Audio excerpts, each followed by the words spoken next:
Into the CHGO White Sox podcast. It is trade deadline day. Listeners of this show will get a $75 sponsored job credit to get your jobs more visibility at Indeed.com/AllCity. That's Indeed.com/AllCity. Terms and conditions apply. Need to hire? You need Indeed. Welcome into Studio A of our CHGO offices here in the West Loop of Chicago. I'm Sean Anderson. Alongside me, Herb Lawrence. Hello. Our CHGO White Sox community leader. You can follow him at Eckerwall23. You can follow me at Sean_W_Anderson. You can follow the show at CHGO_White Sox. We are being produced today by Sarah. Hello. Tomorrow we have a very important watch along that we'll tell you about a little bit later with our friends at Family Farms. It's midway to Mardi Gras?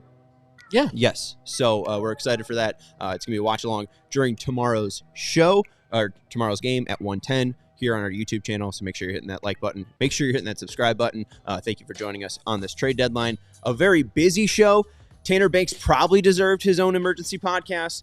Eloy Jimenez probably deserved his own emergency podcast. And if we're being honest, Paul DeJong's walk probably could have been live streamed and as its own emergency podcast as he's traded to Kansas City. We will break down and give you the details of all those trades.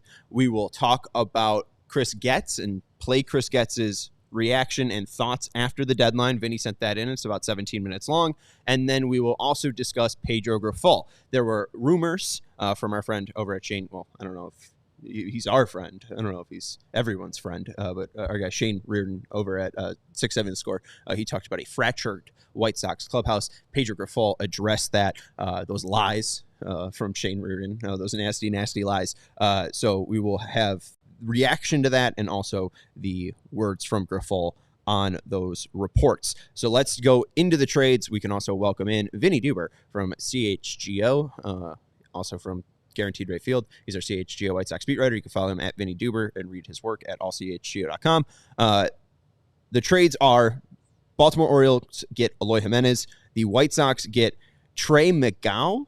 And I thought it was framed as salary dump, so I assumed that there was cash considerations, Jerry's favorite player, in the deal. But per the White Sox Twitter, there was no cash considerations on the graphic. And there was cash considerations on the St. Louis three-way trade deal. So maybe not cash considerations. Maybe Baltimore's going to eat it all. Let's go to the waving Vinnie Duber. Hi.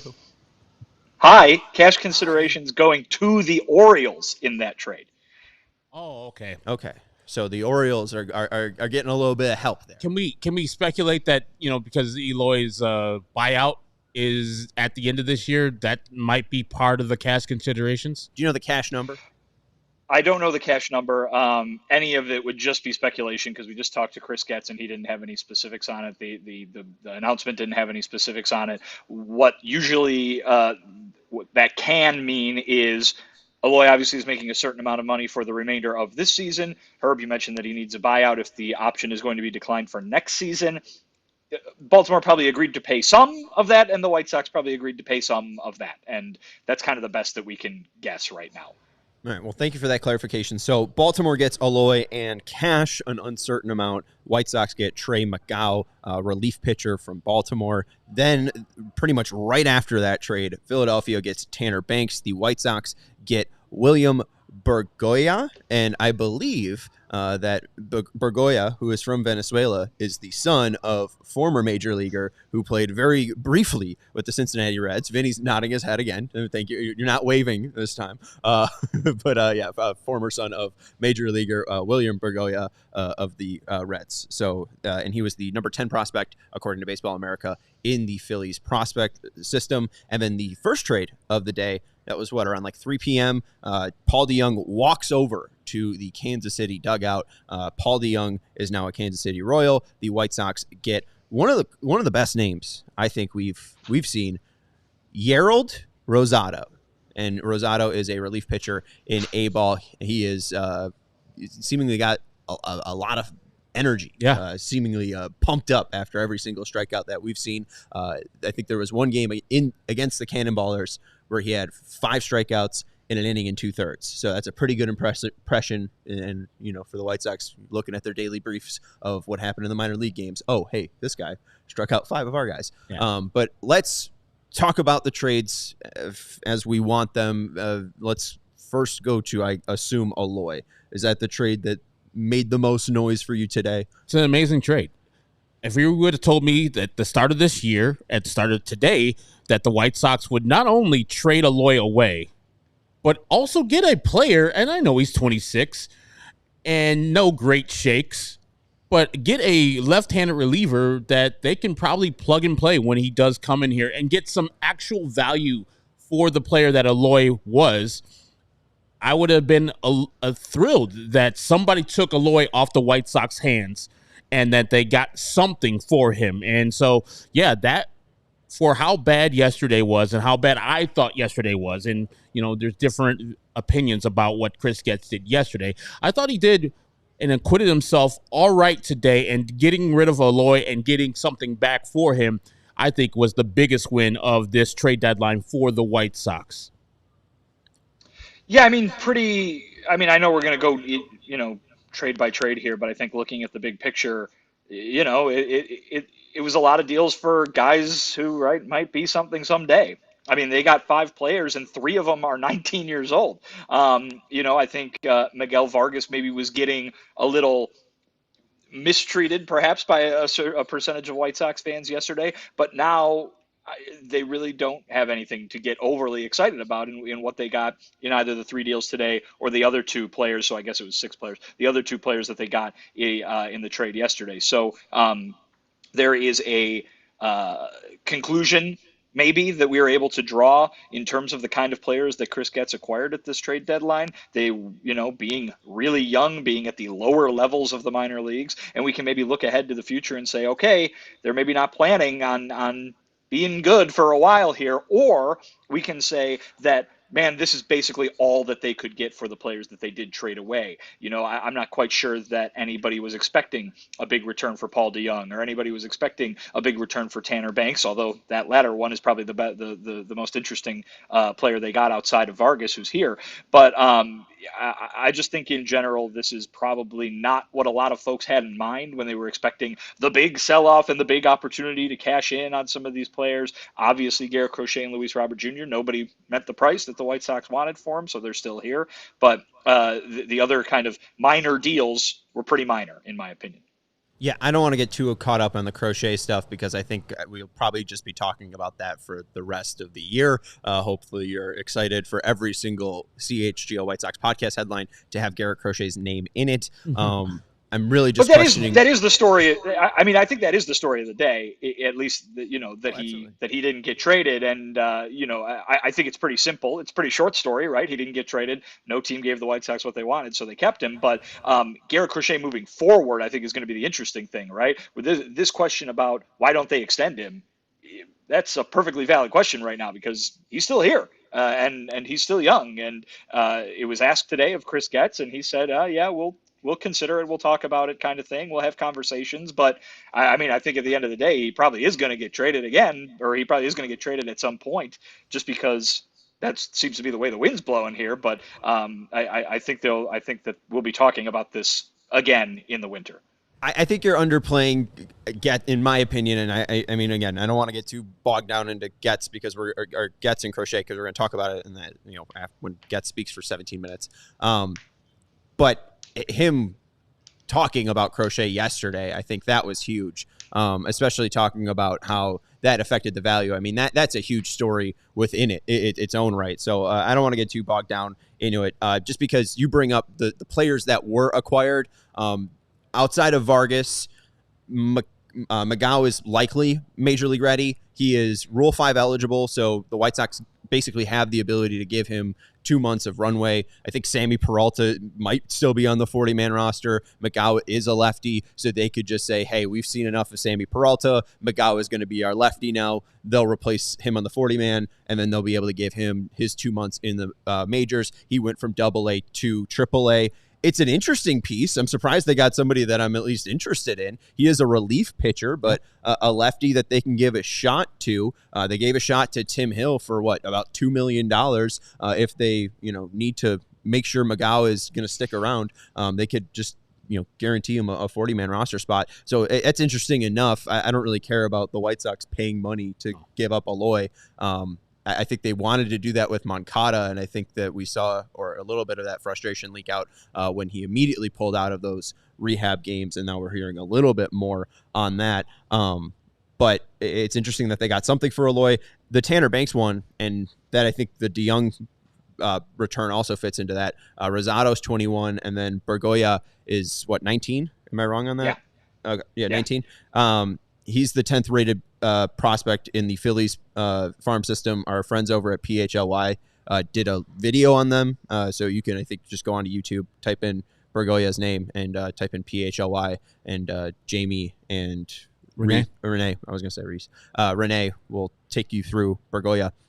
But Bergoya, Rosado, and then the two 19-year-olds that they just acquired from the Dodgers as well does speak to they wanted bats outside of Rosado that will be a part of their future and maybe have some of those, the uncertain ceiling that could be a little bit higher. I heard JJ Cooper of Baseball America talk about, if you're going to take lottery tickets from any organization, take them from the Dodgers organization, because those are lottery tickets that have produced O'Neal Cruz and Yordan Alvarez. And he's not saying that, 6'2", Albertus and 6'1", Perez will fit into the 6'7" O'Neal Cruz and 6'4" Yordan Alvarez mold, but you never know what those ceilings could be. And taking it from that organization is fairly smart. And it seems like Philadelphia also had a fairly up and coming prospect ranking, and getting a guy that was in the top 10, that seems interesting, especially a 19-year-old bat. So at least to the longer term, I don't really know when they think their window is. And I don't know if Getz is going to address that. We're going to get to that in about 2 minutes here. But them keeping Crochet and Robert, it feels like the window is more immediate, but the trade return paints more of like a 5-year window. If you guys want to address that, and then we'll break. Yeah, I think that's pretty accurate. I do think that's pretty accurate. I mean, I don't think keeping Crochet and Robert has anything to do with them deciding to use them to build a contender for next year or anything like that. I think it speaks more to the fact that they're holding out to get the price that they want on both those guys. And I was thinking also that, their moves signal more long-term. And I thought that holding on to Garrett and Luis Robert Jr. could be a multitude of things. The whole Garrett Crochet thing we don't want to get into, but it could be like the price wasn't met on either of the players. And so with the years that they had left, there's no reason to force the issue there. And the fact that they got a bunch of young players otherwise, it looks like more of a long-term thing. But also, they're not going to be adding in free agency anytime soon, which was said already. So I don't know. The short term is definitely dire. Unless they do trade Garrett Crochet in this offseason and or Luis Robert Jr., I don't know what White Sox fans have to look forward to in the next couple years as far as contending.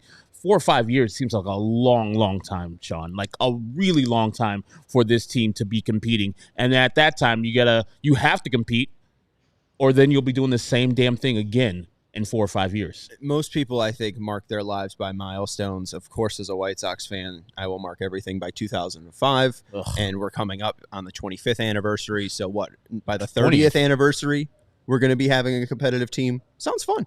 Sounds exciting. Maybe Sox Fest will still be around. All right, let's take a break. I think I'll be alive by then. We'll see. What's that? Alive? Yeah. Oh, that's good. Hey, if you are alive and you are hiring, go check out Indeed.com/AllCity. This trade deadline day show is brought to you by our friends over at Indeed.com/AllCity.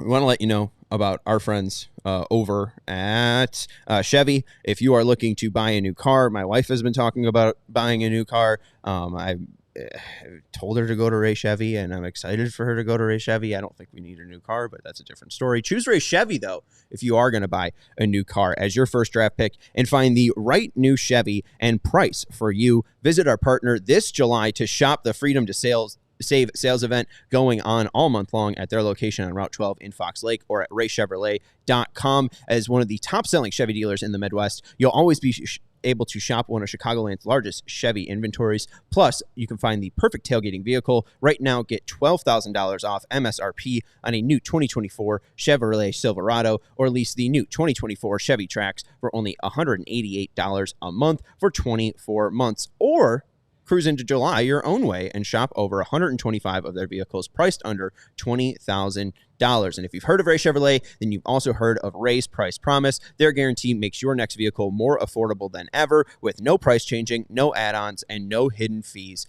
ever. This means that the incredible prices we're talking about now, you can expect to see the very same when you shop Ray Chevrolet in-store or online. So shop the Freedom to Save sales event all month long by visiting Ray Chevrolet in Fox Lake or raychevrolet.com. They've been serving the community since 1963. Together, let's drive. And tomorrow we have a very special event. We have a watch party with our friends over at Family Farms. You can see that our set is decorated in Mardi Gras gear, and I was handed this hat today. Are you a pimp? With our friends over at Cajun Nation and Family Farms. We have a very fun, I think it's actually backwards. No, yeah. It's not. No, it's not. I believe that I am Godfather, the former WWF wrestler that was also Papa Shango. Okay. So yes, I believe that's the character that I am going for. But join us for our exciting watch along tomorrow. It's going to be taking place at 1:10. That graphic is wrong, just a heads up. 1:10. Vinny's going to try to do his best to join us in the 3rd and 7th inning. From what I'm told, Vinny, if you can, cool. But Family Farms' culinary journey is woven with passion, dedication, and commitment to crafting the finest bacon wrapped chicken, a timeless delicacy that has tantalized taste buds since 1974.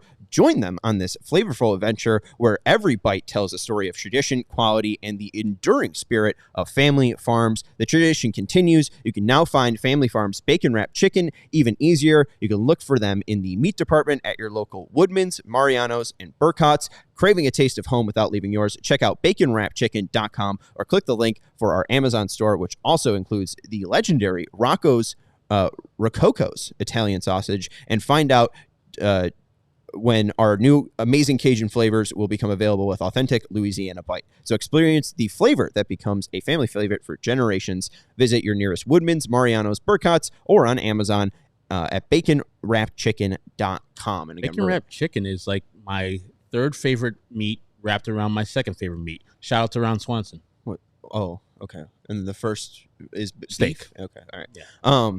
Also tomorrow, we will be having my top 50 prospects over the entire watch along. I'll try to give my top 50 White Sox prospects because I really want to get Rico Nishida on it at some point. So he might be 30. I will find out tomorrow with our friends at Family Farms. Get him on there. I will be wearing this hat. He is the list. He is number 1 in our hearts. We do have 2 super chats or 1 super chat. We do appreciate our guy Slush Poppy with the $10 super chat. Gratitude for y'all. Thank you for your work this season. We do appreciate that, Slush Poppy. We're going to save the Indeed resume of Miguel Vargas until the next segment because Pedro Grifol is going to address that. But let's hear from Chris Getz about the trade deadline. Here is Chris Getz, full 17 minutes addressing the 2024 trade deadline. Good to see everyone. Obviously wrapped up, the trade deadline. It was it was a very active day for the White Sox and obviously throughout the league. I'm really proud of our group, how organized we were, and the process we were able to carry out throughout this whole trade deadline. The goal going into this window at the deadline was to acquire offensive players, to acquire bats, and to bring in 4 quality bats.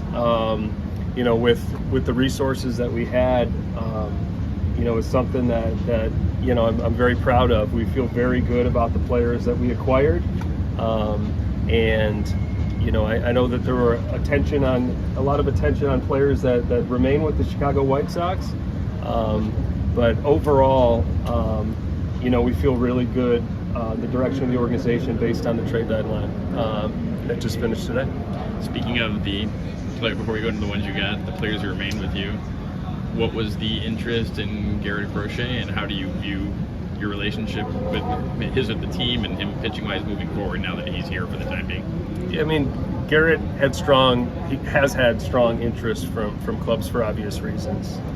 He's become one of the top starting pitchers in our game, and his story kind of speaks for itself. His climb towards the top, being a starting pitcher. We were having discussions with clubs up until the last hour. Obviously, nothing came together. We didn't feel like it was the right move to move Garrett, although there was that strong interest. And now that he remains with the Chicago White Sox, I know that I talked yesterday about Garrett and with the comments that his team had put out there. We're going to work past that. I mean, he's a high character individual. He is a competitor.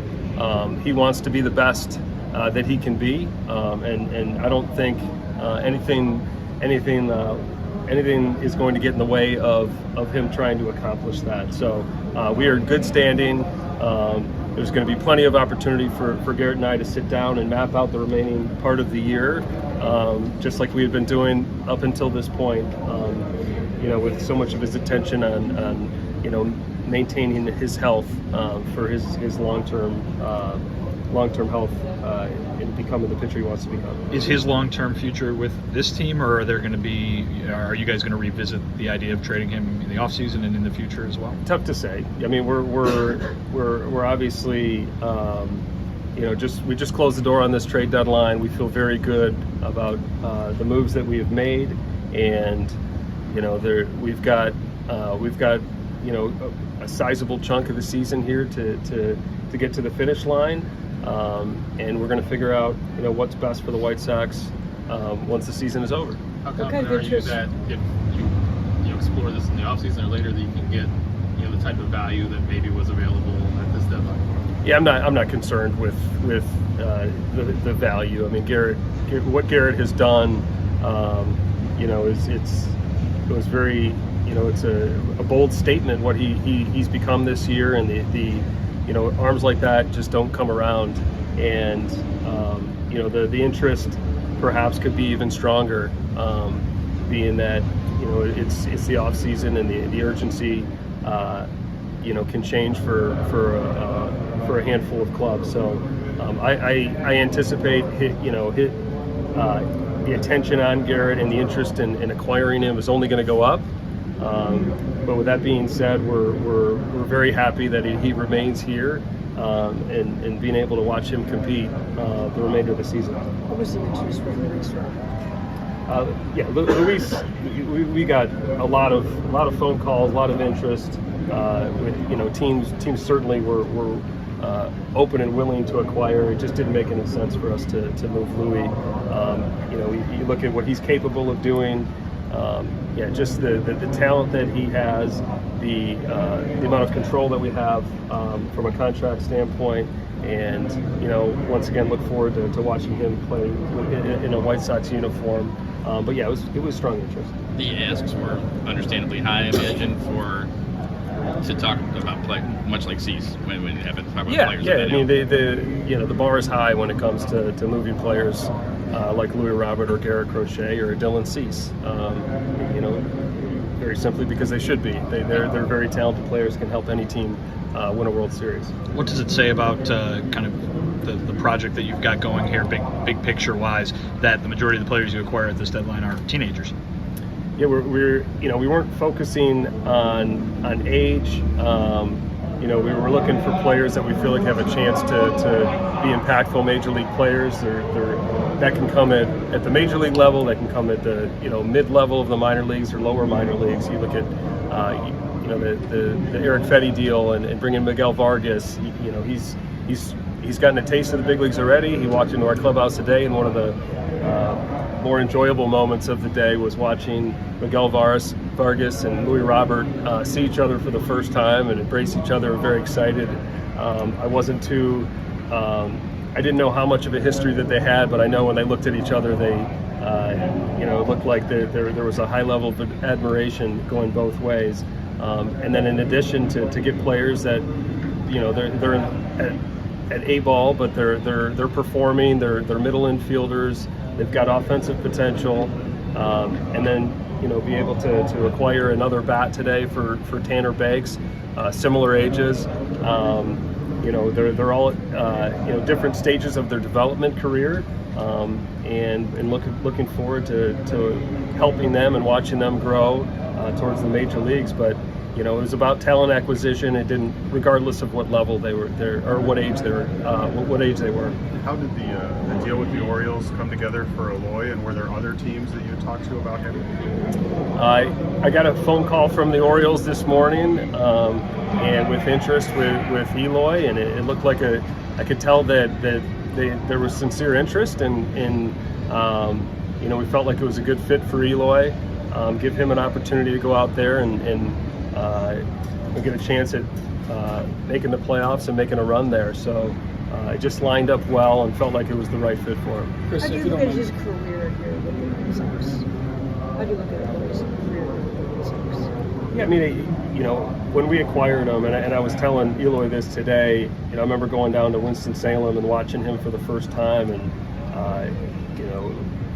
seeing pole to pole offensively, both home run and hit potential, and continue to climb up the minor leagues and get his opportunity in the big leagues. And he helped the White Sox.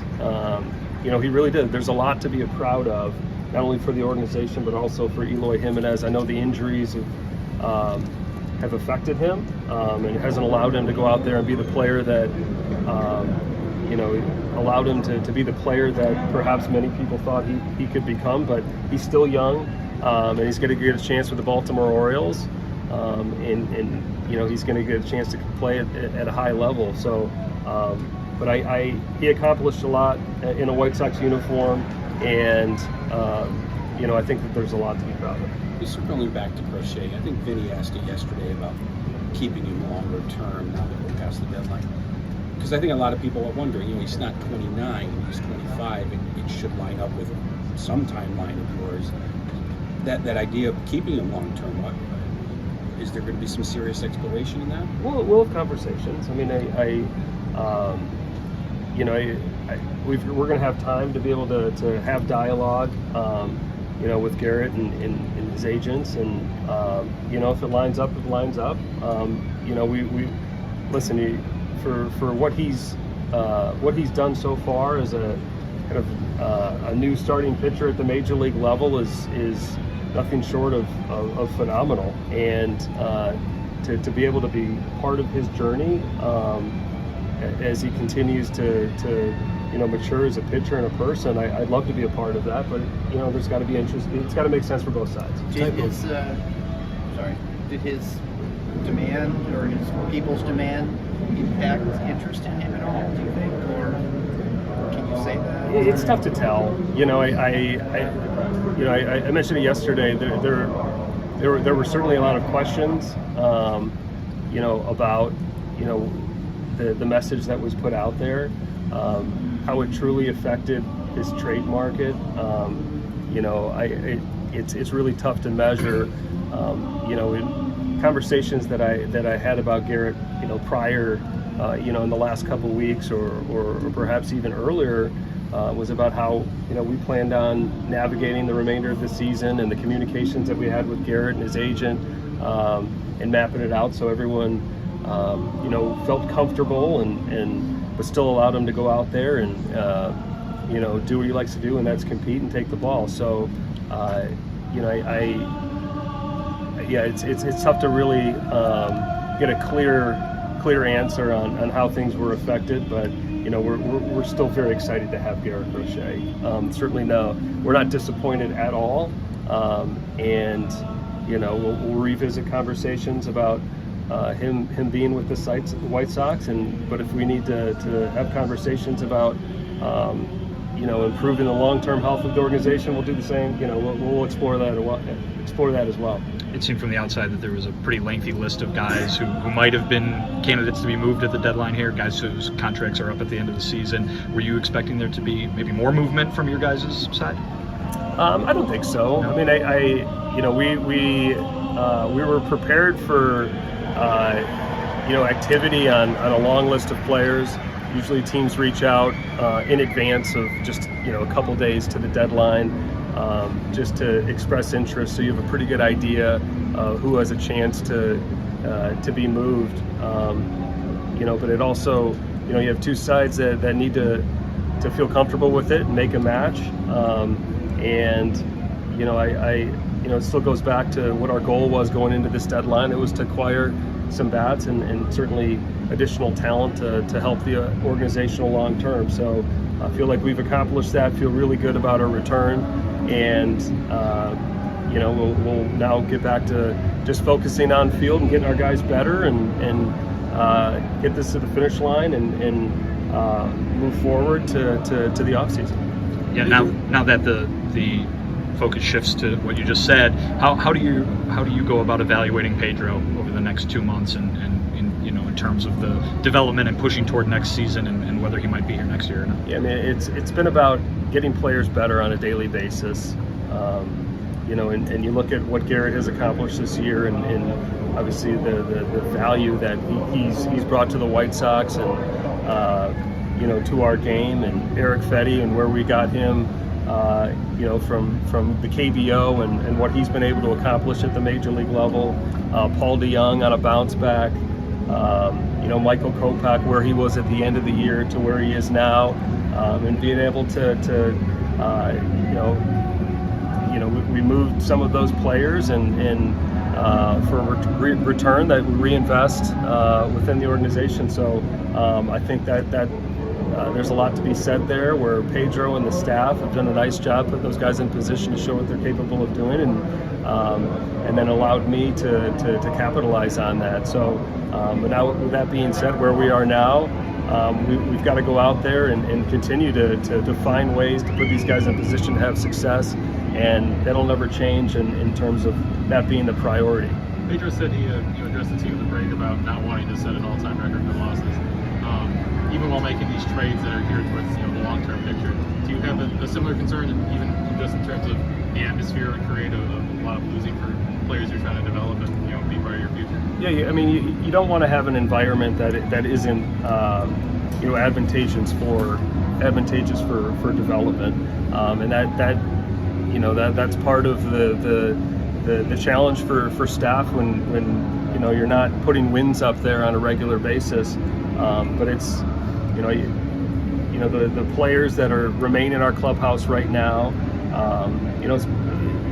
This is they're major league players. They're here. There's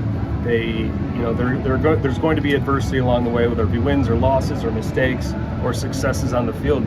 At the end of the day, you need to show up the next day and find a way to get better. And that's a message for the players. That's a message for our staff, and that's something that is just being a part of the major leagues.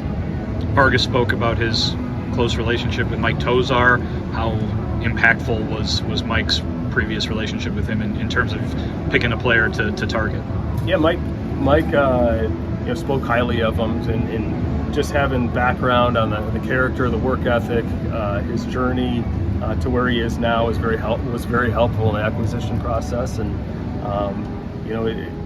I hope that it allows I think it allows the player to come in here and be comfortable, and it's not easy coming to a new organization and getting acclimated sometimes, so to have a familiar face I think should be beneficial.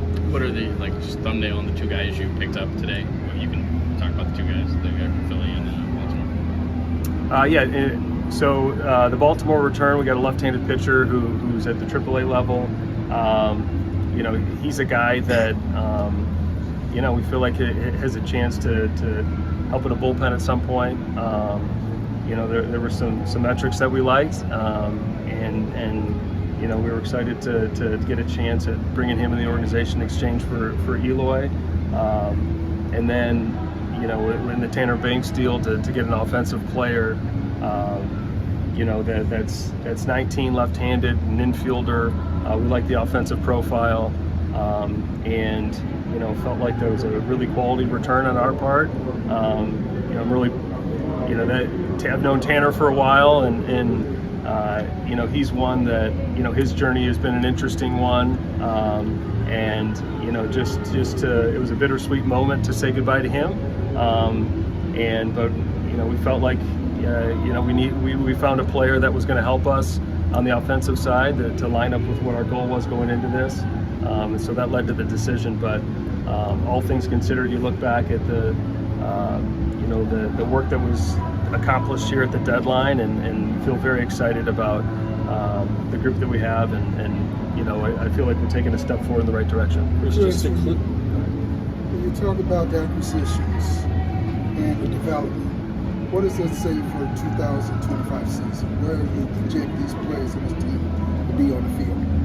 Well, every player's path to the big leagues is different, and we spoke about the age of some of the players that we acquired, and there's going to be time for them to mature, both as players and people as they prepare to be at the major league level. We're not going to rush that, but we just felt like it was a chance to balance out our organization in terms of the pitching and hitting.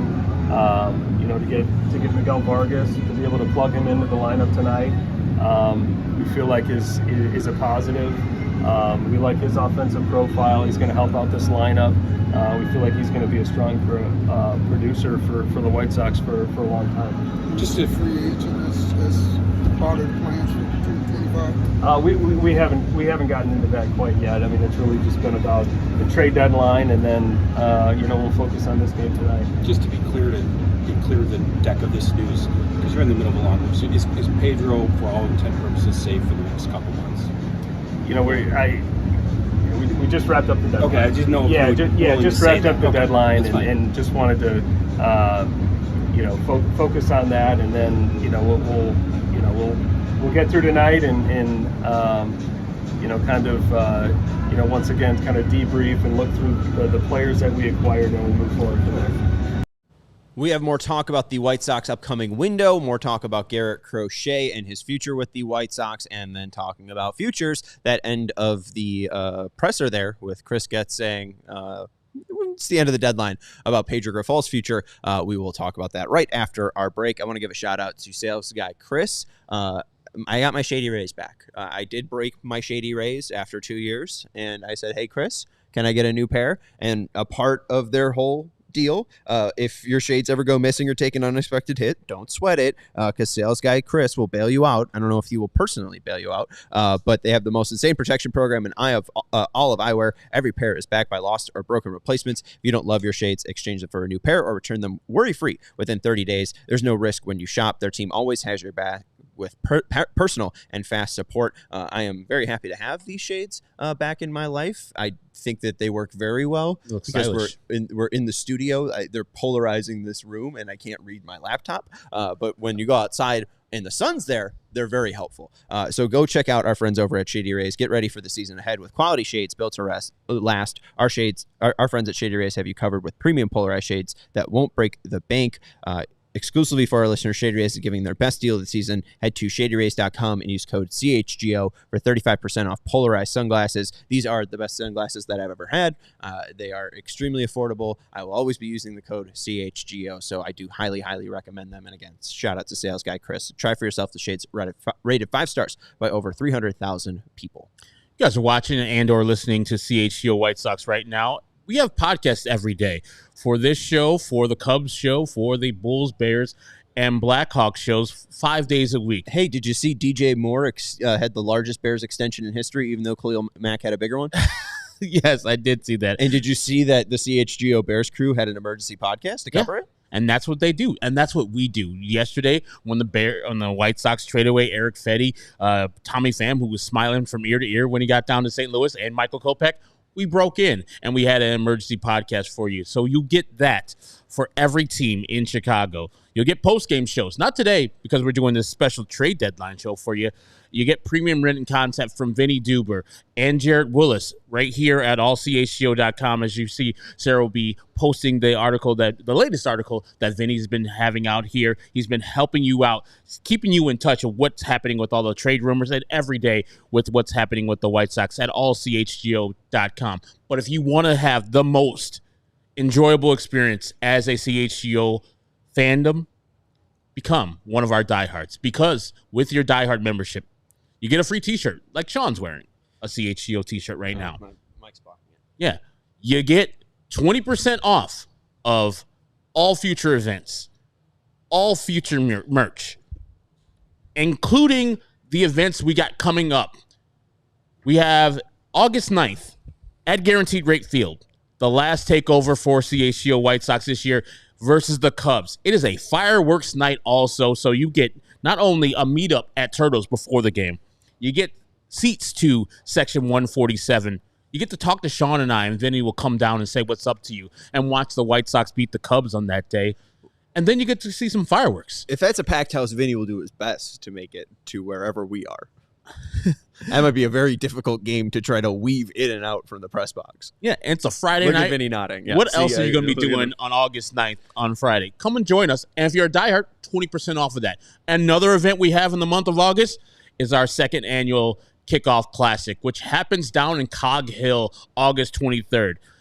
You got to come out. We just had our Cookout Classic at St. Andrews Golf Course in West Chicago. This one is at the legendary Cog Hill in Lamont, Illinois. And if you are a diehard, you get 20% off of the cost there. You get free, like we got a shotgun start there, prizes for the top 3 golf teams. I will not be part of that because I'm terrible at golf. But if you want to golf with me, like my people did from the Ass team, man, come on through and buy yourself a diehard membership, and then let's go and get a foursome so we can kick some ass down there in Cog Hill. So we got those 2 events, and of course, Sean's talking about the CHGO Bears. Tailgates are coming down the pipe, and those are one of the favorite things that we do here at CHGO with our tailgate season. As Sean's talking about extensions for DJ Moore, Caleb Williams being a leader more at practice, telling people to pick up their towels and their garbage on the ground. This is what you want to be at on every Sunday with myself, Greg Braggs, Cody Delmendo. We'll be all out there at every CHGO tailgate. And if you are a CHGO diehard, you get 20% off of that. Dope merch for all teams, free t-shirt when you become a member, and access to our members-only Discord, which we talk about everything, not just sports. So come be a member at CHGO, allchgo.com/diehard. Thank you, Herb. All right, let's get into the talk of the White Sox window. When will they be competitive? Again, Chris Getz was hired because Jerry Reinsdorf thought that he could skip the year that an outside voice would have to acclimate himself to the team. And Chris Getz's first year, again, they have the worst record, I think, through 8 games. 109 games. 109 games they've played so far. But hey, probably be the same with another GM, right? Exactly the same. That's a different conversation. This GM was not able to move Garrett Crochet and was not able to move Luis Robert Jr. He said that they were fine with that. They're not upset that they're on the team. He felt like they didn't get value. And I think that that's a fair argument because, again, I said back in July or June when Pedro Grifol said that they were already starting to manage his innings, why would anyone trade for him? And we saw that, especially with the demands for an extension, nobody wanted to trade for him, or nobody wanted to at least give proper value for him. I think that makes a lot of sense for the White Sox. I'm not going to bemoan that, but I don't understand if the White Sox will commit to Garrett Crochet, or if I'm going to have to sit here from July 30th all the way until the start of spring training again with the Dylan Cease saga, with having my stomach in a knot. At any point, I'll be pulled out, like what's the Scared Straight show on Spike TV where that one kid is woken up in the middle of the night. Like, that's how I feel an emergency pod's going to happen. And I'll have to talk about Garrett Crochet going to the Dodgers, in February 22nd in the preseason. Like, I want this saga to end. I think all White Sox fans want some idea of what this team is going to look like, and there is not a commitment that Garrett Crochet and Luis Robert Jr., even though they're still on the team, will be on the team in 2025, and even if they are on the team in 2025, that they will finish August and September of 2025 still on the team. It is still just a bunch of question marks around a team that Chris Getz said he did not like. And I think after 8 months of him being on the job, I would say that he probably still does not like this team. What do we assume about windows, or what did you take away from Chris Getz, at least when he was talking about windows, Vin? I mean, he didn't really say anything about it, right? I mean, I think the thing that he has been consistent about is that they are in the talent acquisition phase of this rebuilding process, and who knows how long that's going to last. I mean, I think probably what will dictate how long it lasts is whether the guys that are near the top of the minor league system are really good right away, right? Is Colson Montgomery going to come up and be somebody who you can stick in the lineup and say, all right, that guy is ready to help a team win a division, or Edgar Caro is ready to help a team win a division, or any number of the pitchers that they have both currently at the major league level and mostly at the minor league level as well. Obviously, there's not a long list of position players like there is of the pitchers, and so maybe that's a harder thing to see happening quickly. But those guys have the let's say, opportunity to force the issue of the White Sox needing to go out and create a roster that is capable of contending. If they don't, this could take a long time, right? Because it's going to, they're not going to just go out and say, all right, well, we're the worst team in baseball. We're last place in our division. Let's go sign 26 new guys. That's not how this is going to work to make the team better overnight. It is going to be contingent on these guys that they currently have in the minor leagues creating the bulk of a roster that is capable of competing for a division. And because of what I just said, the fact that I can't even really come up with a good lineup of the future, so to speak, of the guys that they have in that minor league system right now, it doesn't seem to me like it's going to be anytime soon.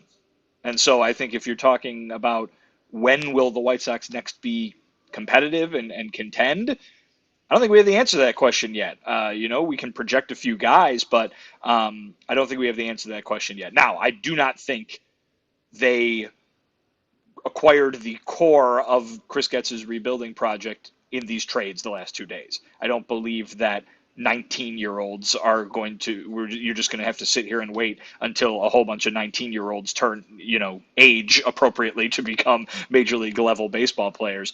I don't think it's that long of a thing, but they need to start having a list of guys who we can say, all right, you build around that guy, you build around that guy, you build around that guy, and then it just needs to be augmented by a free agent signing or a trade acquisition. They don't have a very long list right now. Yeah, if you look at the starting lineup from today, like how many of those players will be actually around next year?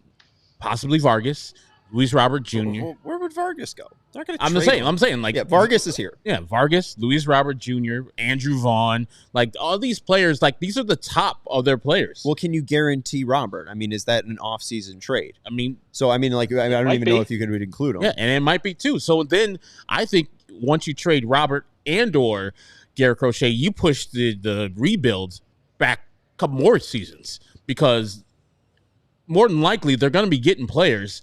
Some might be ready for the major leagues, but you're going to be looking at, there's very few teams with the haul that have major league ready players that have the exact like matching for the White Sox. That is what my whole contention was with both of these guys, with Crochet and Robert, where you can't get where I think, and maybe what Chris Getz thinks, is the exact matching talent back, unless you go down to the minor leagues and get them a little more lottery tickets like Chris Getz has got this trade deadline and what he got and some of the trades that he's made. So, yeah, there's a lot of rebuilding, and there's not a lot of offensive firepower down there in the minor leagues. Colson Montgomery's fine.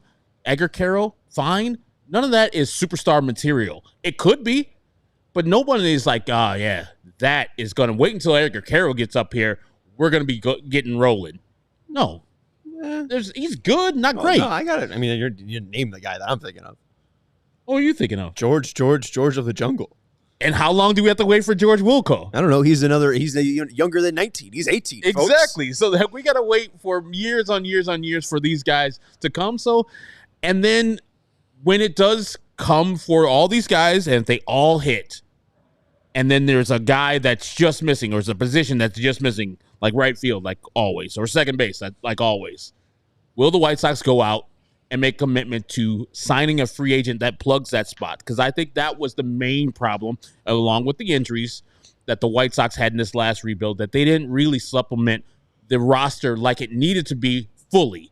And so, yeah, it'll be at least 4 years for this White Sox team to be close to thinking about competitiveness. Next year's team might be worse than this year's team. Because if you're trading off Crochet, you've already traded Fetty, and if you are trading off Luis Robert, the Nick Senzels of the world ain't going to be doing everything you want them to be doing. I think, and we can be quick on this, I think if it's most likely that Robert's traded, right? Because I feel like there is a way that maybe an extension for Crochet is met. Crochet's going to be extremely cheap because of arbitration next year. That's why they were begging teams for an extension if they were going to trade for him. I think that it's possible because the uncertainty of the window. I think Crochet could be worked into a 5-year window. Robert, most likely not. Am I wrong on that? Who's more likely to be traded in the offseason? I mean, I think the interest would be highest on Crochet because he is very, very affordable. And even if he just kind of stays the same, obviously he's going to be pitching very limited innings over the next 2 months. But if he just kind of stays as good as he's been lately, even not even, earlier in the year when he was absolutely dominant for 7 innings at a time, he still is coming off of a tremendous season, an all-star season. He's super young. He's a guy that you would want at the top of your rotation. Luis Robert Jr., we all know what he can do. He can be fantastic, but he'll be coming off of a season in which he was hurt for 2 months, in which the numbers are going to be nowhere near what they were a year ago. I'm not saying that baseball, is so easily fooled by and that they're going to forget that he's any good. But I think that the demand for Crochet would be higher. Me too. I think that this year has proven that he can be a starting pitcher as long as he stays healthy for the rest of the year. I think, as Chris said in his 18-minute talk to the media and Vinnie out there, was that there are going to be people, and it's still the value's still going to be there in the offseason for Crochet, if not more, because of the certainty of his contract, the certainty of him pitching all those innings, and the next year, he'll hit the ground running, and there won't be any limitations. There won't be any ramping down. There won't be any demands for a contract extension if you want me to play in October. I thought that was mostly because he had already reached his innings limit, and if he was going to another team, he wanted to have some assurances from that team that they're actually going to be investing in the player, not just throwing him out there for every damn playoff game. I think in the offseason, those things might relax from his company on CAA, or people are already established and they already know that, okay, this player wants a contract extension when we do acquire him, and they're working on that in the interim and trying to get Garrett Crochet a long-term extension with that team. And if you can do that, I think that even furthers the return for the White Sox coming back as far as the players they're going to get, and I hope they do that. Yeah, I think the demand will be higher for Crochet, but I think it's more likely that they trade Robert just because, again, like the maximum amount of value that you can get from Robert will likely be when you can maximize the control. So I think that's also the alluring part, and it's probably easier to trade that player in the offseason compared to, during a trade deadline when you're trying to balance, a ton of different spinning plates here.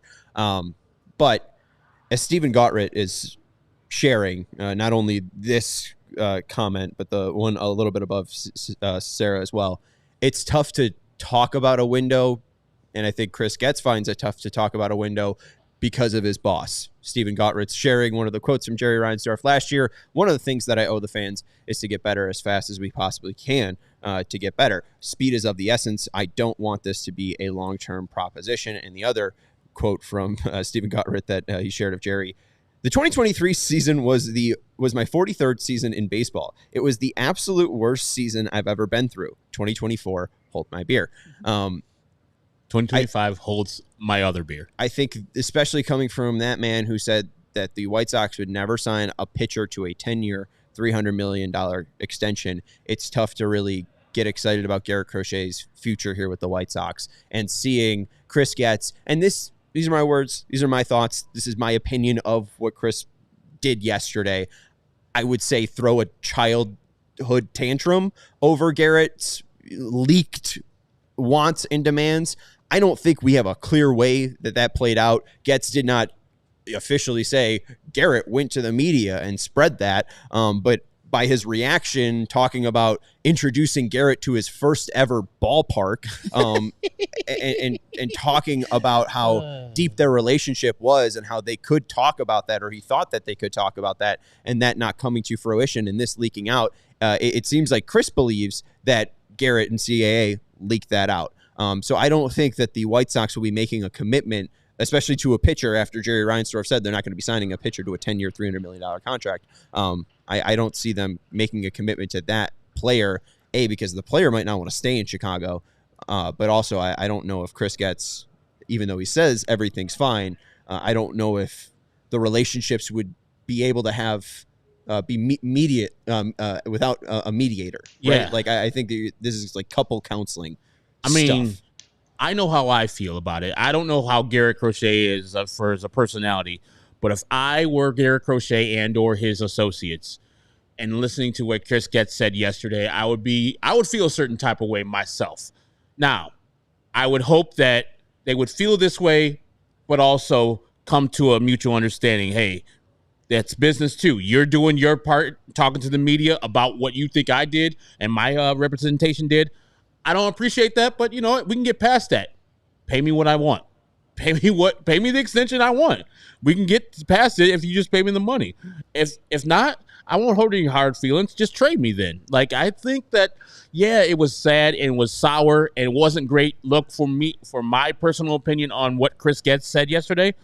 But I think this all gets settled with a contract extension. And I hope both parties have an appetite, especially the White Sox, have an appetite for signing a guy that took a risk on himself, told you that he could start, did it at the top of the league, and then you should reward him. You drafted him, but you should reward him. You know the White Sox. I know them. This is Chris Getz, who comes from the Kenny Williams and Rick Hontree, the same Kenny Williams who told Hall of Famer Frank Thomas to stay out of White Sox business. This is the same Chris Getz who says, that he's hurt by Garrett Crochet's demands leaking out and that hurting their ability to trade him. But also it has to make sense for the White Sox on an extension. It's never going to make sense for the White Sox on an extension. And that makes me sad. And Eloy Jimenez being traded to Baltimore and him not being able to work it out makes me sad. And Jerry Reinsdorf lying and just, not actually giving the fans a fair shot at this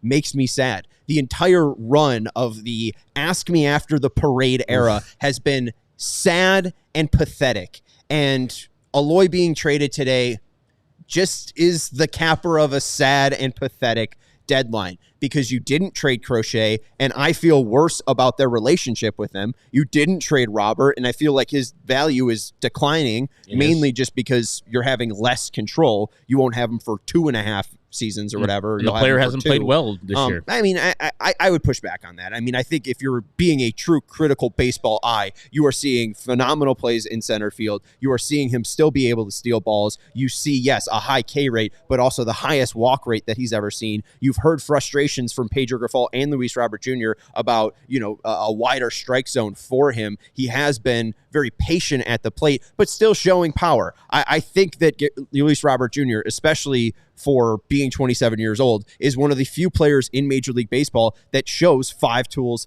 on a weekly basis. I think that there's a very few, Bobby Witt Jr. being one of them, that shows 5 tools. Maybe Luis Robert Jr. doesn't show it as consistently as Bobby Witt Jr., but he absolutely does still demonstrate 5 tools even post-injury. So I think it's mainly just him losing value because of the contract. But I'm mainly just sad about this because I don't know what the future of the Chicago White Sox is. I don't trust Chris Getz and Jerry Reinsdorf with the future of the Chicago White Sox. And I think players that could be extremely useful for the future of the Chicago White Sox, like Garrett Crochet and Luis Robert Jr., their futures are uncertain. So it's really just tough to attach yourself to them. It's a sad day for the White Sox because nothing has been cleared up, and a team that hasn't been able to put Garrett Crochet and Luis Robert Jr. to use already, having a 27-82 team, have not been able to put them to use at all, and they're stuck here just to finish out 2024. Well said. But you want to hear some positive? Sure. Andrew Vaughn hit a homer? That is, but the White Sox got Bobby Witt Jr. out one time. I'll take it. All right. There was some other news. We have Pedro Grifol audio. We're approaching an hour, so we'll try to wrap this up in an hour and 5 minutes. We do have an Indeed behind the resume, or check the resume, for our friend Michelle Vargas. I don't know why I keep saying Miguel. This segment is brought to you by Indeed. Listeners of this show will get a $75 sponsored job credit to get your jobs more visibility at Indeed.com/AllCity. That's Indeed.com/AllCity. Terms and conditions apply. Need to hire? You need Indeed. We're going to hear from Pedro Grifol on Miguel Vargas in just a second. Miguel Vargas coming over from the Los Angeles Dodgers. He was signed as an international free agent by our guy, Mike Tozar, an international scout at the time for the Dodgers in 2017. Signed with the Dodgers, spent all of his professional career in that organization. He was ranked as the 30th MLB prospect in the 2023 preseason rankings by Baseball America, and he has, I think, the 12th highest weighted runs created plus by qualified players in the PCL from 2022 to 2024, and he's the only player that is under 24 that has a weighted runs created plus in that league. So he's the youngest player to have that high of a 130 weighted runs created plus or higher. So we've met Miguel Vargas. The bat's intriguing, but we really don't know where he will play. Pedro Grifol addresses that in this piece, but also he addresses some rumors that came out before the game. So we will hear from Pedro on Miguel Vargas. We will hear Pedro address those rumors. We'll bring up those rumors that were tweeted.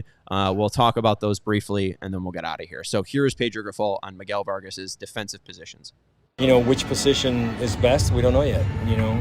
He's played all over the place. He's played left field. He says he's really comfortable at second. He's comfortable at third. He's played some first, so we'll see. There was a report today that said you had a meeting out of the All-Star break where you basically told, paraphrasing, you told the players that if this was one of the worst seasons ever, it's on them.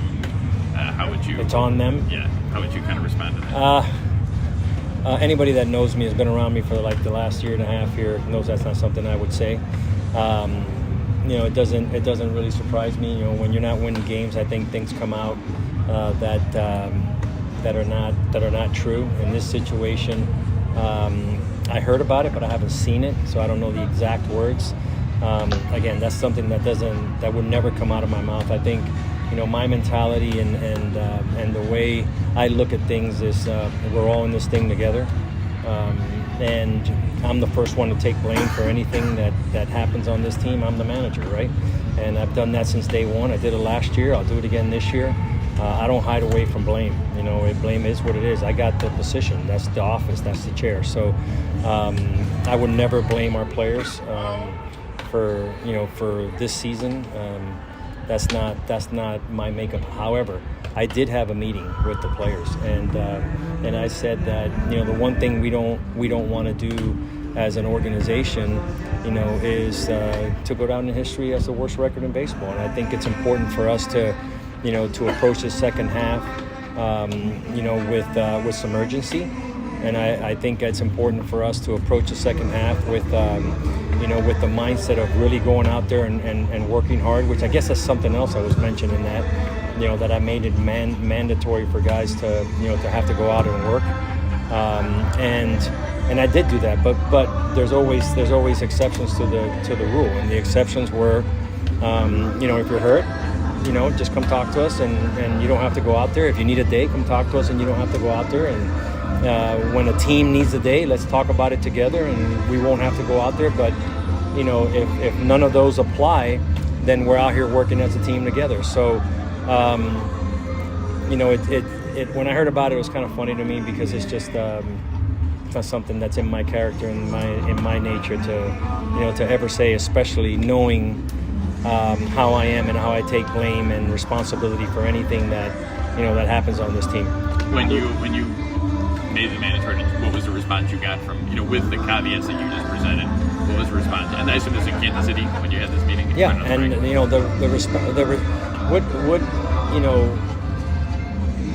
what response could you possibly have? I mean, we've lost 80 games, and we're talking about work and work ethic. And we're talking about work to improve ourselves as individuals and improve ourselves as a team. With the understanding that if there's something going on physically, you don't have to be there. And with the understanding that, we can't do this every single day, that we're going to have our days off, and we need to come together as a group and understand that if we do need a day off, let's talk about it and we'll have our days off, like we did in Texas, like we will tomorrow, like we've done for years and years in baseball. But the one thing I did tell him is that I want us to get out there, and I want us to work together, and I want us to work hard, because the one thing that we cannot do in this type of season is stop working. The work is really, really important. So, I mean, that's really basically what it's not. In reality, it's no different than what you do every single day, but I wanted to talk about it. All right, so the report that Pedro was addressing was from Shane Reardon, at Shane_Reardon on X. Report: the White Sox clubhouse is fractured. The first game back from the All-Star break, manager Pedro Grifol told his team, paraphrasing, that, quote, if this goes down as one of the worst seasons ever, it is absolutely, it's on absolutely no one but the players. And again, that is paraphrased. Also, running and BP have been mandated. Shane also followed up that there was a note from someone close to the White Sox regarding Eloy and Moncada's attitude rehabbing this season. Quote, hearing bad things about Eloy and Moncada in AZ. The staff has seemingly constantly begged and babysit them to do the bare minimum. Seems like they've thrown in the towel on the season already, end quote. So at least to the one about Pedro and the fractured clubhouse, I thought his response was funny. I heard about it, but I haven't seen it. It's all lies, but yes, we did talk about finishing the season strong. Basically, he was saying the lie was, his tone was saying, it's on you. It's more of, hey guys, let's finish this out strong so we don't finish as the season. That's how I took it. Am I wrong on that? I don't know about fractured clubhouse. It seems like it's tough to be a clubhouse that's together and showing up excited each and every day when you're getting your ass beat. But I do understand Pedro at least trying to give that message. I don't doubt Shane's validity, but also to me, just listening to what that said, that sounds out of character for anybody to say, hey guys, I haven't won a goddamn thing, but if this team loses, this shit's on y'all, not me. That seems out of character for anybody, much less Pedro. And so I would take what Pedro just said in the clip that we aired as more of the truth. Yeah, he probably said something of the essence of what Shane was reporting, but didn't say, hey, this is y'all's fault type of thing. And maybe somebody misconstrued it and sent the message back to sources, which sent it back to Shane. And that's how the telephone game starts. But it sounds out of character for him to say what was reported that he said. And then Vinny also too, like, you can add on to anything that Pedro said in that, but also about the mandated BP and running.